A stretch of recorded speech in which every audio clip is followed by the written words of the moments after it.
నిమిషం. అవును, 2 రోజుల నుంచి అబ్జర్వ్ చేస్తున్నాను. నాకేమైనా చెప్పాలని ట్రై చేస్తున్నావా? కాంపిటీస్ చేస్తున్నావా ఏంటి? నువ్వు చెయ్యవు నాకు తెలుసు.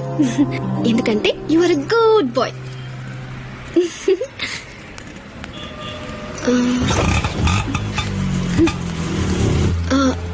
పోనీ నేనేమైనా చెప్తానని ఎక్స్పెక్ట్ చేస్తున్నావా? కాంపిటీస్ చేస్తున్నావేంటి? నువ్వు చేయవులే నాకు తెలుసు. ఎందుకంటే you are a good boy.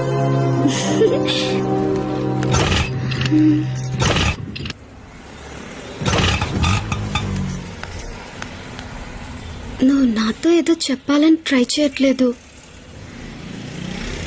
పోనీ నేనేదైనా చెప్తానని ఎక్స్పెక్ట్ చేయట్లేదు.